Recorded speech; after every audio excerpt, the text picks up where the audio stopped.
Welcome back, McFly subscribers. So this is what we're tying today. It's called a Hardy's Favorite. And last week, I kind of ran out of ideas. At the moment, I had no flies that I really wanted to tie. So I went on and asked you all what I should tie. And so this was suggested by HMC Fly Tying. Thank you very much for the suggestion. I always have had trouble with these wings. They're not super easy to tie. But after a couple tries, I kind of got it down, I think, hopefully. It's as close as I can get it, honestly, but it came out pretty even, and I like it. I think it came out really nice. So let's get to it. So we're going to start today with this hook. I believe it's Risen's 9221, although I don't still have the packet, so I'm forgetting exactly which one it is, but I'm pretty sure it's the 9221. It is a 1x short shank with the sprout bend. I'm pretty sure that's it. And I kind of like, for this fly, the shorter shank. Thread is Vivas 10-aught in black. We're going to start the thread with a little gap at the hook eye there. We'll just bring this all the way down. Snip or snap off the thread. We're going to come down slightly into the bend of the hook and back up one wrap. Next, I got this little piece of golden pheasant from a pheasant neck. There you go, golden pheasant. There's the whole head. Okay, pinch the tip. Come in with our scissors and grab about 6 or so. Maybe a little more, but cut off. Now we got them aligned. We're going to set them on top, just like so, and I'm tying in right at that black mark, but basically you want the hook shank for the tail.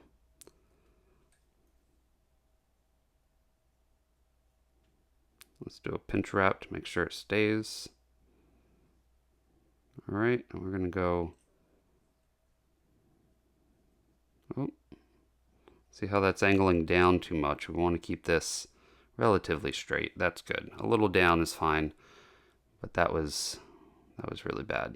All right, so let's cut off the excess there. And we're cutting this off up here, right behind the hook eye, but not too far up. Leave a little bit right at the head there, about a hook eye length. So for the ribbing, I'm using Vivas 140 power thread. It's very similar to floss, and I'm using red, by the way. This is traditionally tied with a floss, but I find this is gonna work just fine, and it's what I have. I do have a floss, but honestly the floss is a little bit too thick, I think. I really like the thinness of this. It's a little easier to work. Next, peacock herl. I'm just gonna take the tips, align them, and then cut them off. Doesn't have to be perfectly aligned, of course, but once you cut them off, then they will be. So I'm just going to tie that in. And the reason why I cut those tips off is they're super fragile. So,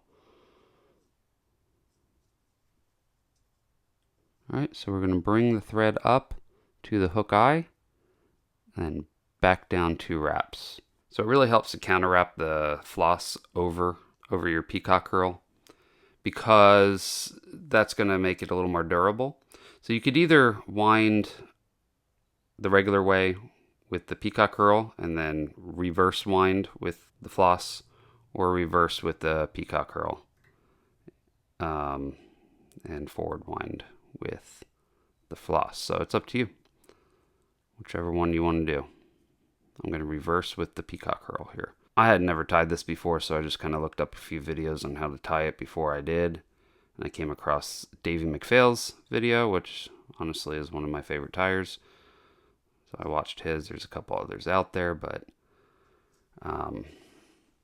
he did the reverse on the peacock herl, so I'm just gonna go with that.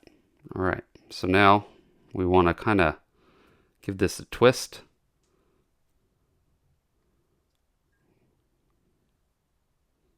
And then we're going to open spiral wrap this. Oh, separated on me here.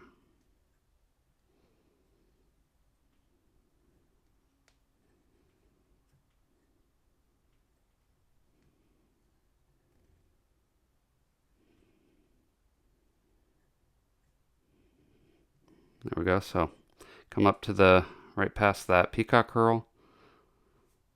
I'm going to go wind over it, capture it.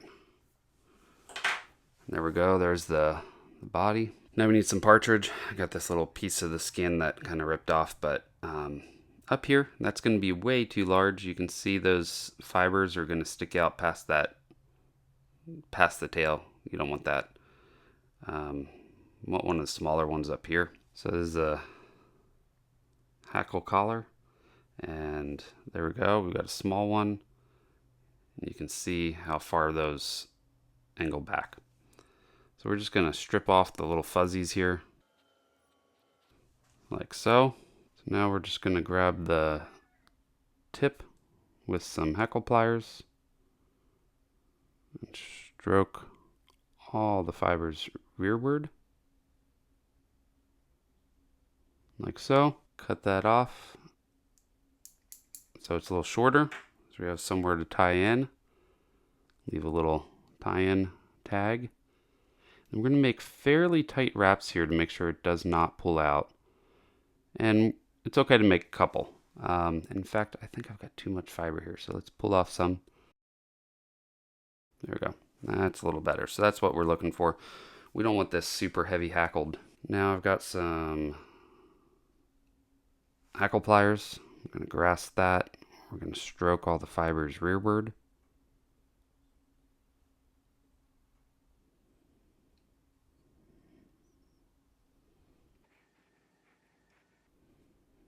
One and a half, 2 turns is all we're going to get. All right, so capture it. Let's pull everything rearward. Let me let go of this.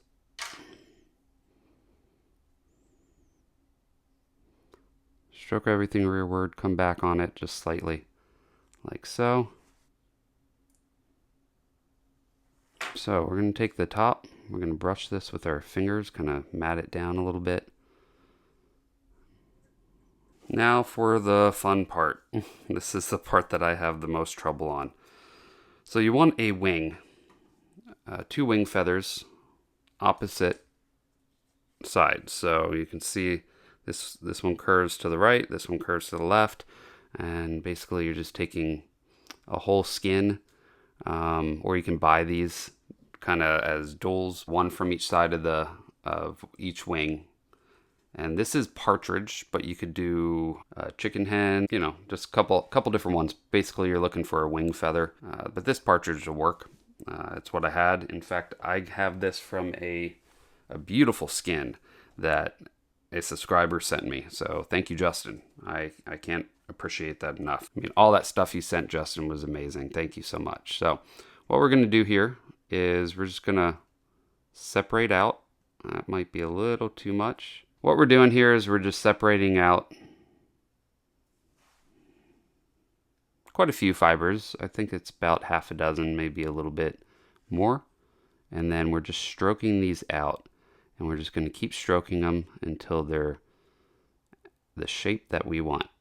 And you want to make sure that they stay connected to each other. There we go. So I stroke these until they reach that shape. And then I'm just going to cut that off. And then we're going to take the opposite feather and do the same thing. All right, after dealing with that for a while, there's the other side. All right, so there's the 2 wings together. Now one's a little bit more fiber than the other. You really want to keep those as even as possible, but close enough. But you want to make sure that the tips are aligned and they're kind of opposite each other, just like that. You're going to get a gap in the center. So I'm going to turn this like this. We're going to measure out where we want the wing. I'm going to have it right in between the back of the body and the end of the tail. Okay, and we're going to lay this right on top, and then we can pinch these together like so. So that's what you're doing. You're putting them back to back together. All right, and I used to think that, yeah, I had to go over the hook with that. No, you're literally laying it directly on top. Okay, and then I noticed that when I tie this in, this wants to kick off to the side. Let me see if I can find one that is, yeah. So I don't know if you guys can see this, but you can see how that's kicked off to the left. I noticed I was doing that, so I'm actually placing it down angled a little bit that way. So once it ties in, it's gonna kick back off the right direction. So let's check that wing length. That's good. That's where I want it. I'm gonna do a pinch wrap, and then we will tighten that down. Let's go ahead and make a couple more.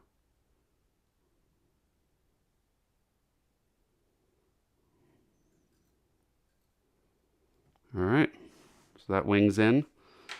We're gonna fix this in a minute. Made 2 or 3 tight wraps. Come in tight with some sharp scissors. And I'm gonna be honest, I kind of messed up. I think I tied this back a little too far. I need to come up closer to the hook eye, but you guys get the idea. Now we're just gonna cover this up and see what happened. I created a really large head there, so it didn't quite turn out how I wanted. Not as good as the other ones. It's hard to tie on camera, guys. Let's go ahead and whip finish.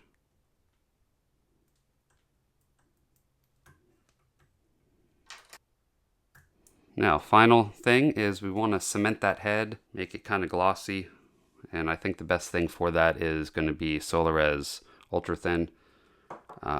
Traditionally, I think they use a varnish for that, but boy, this really comes out pretty and just makes it look really nice. And the nice thing about that is if that's off to the side, watch. We're gonna cure this. So there's a curing resin. We're gonna cure this by pulling it over. I'll show you what I mean. That evened that out. So now that's pretty straight. I mean, it's not perfect, but it's pretty darn straight. All right, so now we've got that wing shape. It's not perfect. It needed to be just slightly longer and forward a little bit, and it would have come out a lot prettier. You can see that one. See how that wing kind of does a curve. For some reason this did not do that. Oh, kind of got it going. There we go. Came to a point. A little prettier. There's another one. I think that came out a little nicer.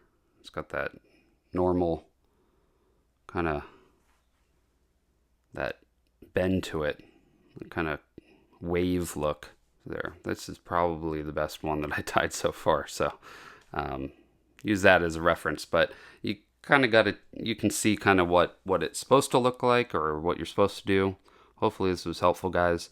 I am not the best at these, okay? So keep that in mind. But with practice, my first one came out looking like this or worse. And after, half a dozen, came out okay. You can see one of these. This wasn't the first one, but you can see how long that wing is. Way too long, I think.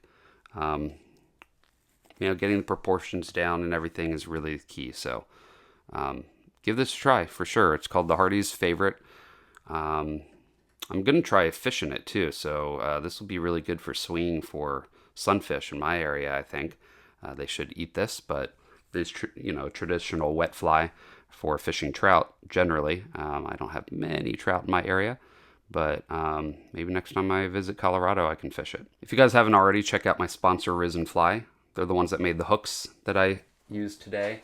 This is not the same hook, okay, but this is one of their hooks is the 9231. I think this is a 9221 that I'm fishing. So this is the longer shank hook version right here.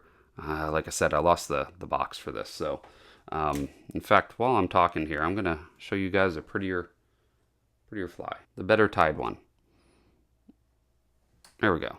That's what it should look like. Yeah, check out my sponsor. They made the hooks that I use today. They make rods and reels. Pretty much anything you need to fly fish, they've got it on their website, okay?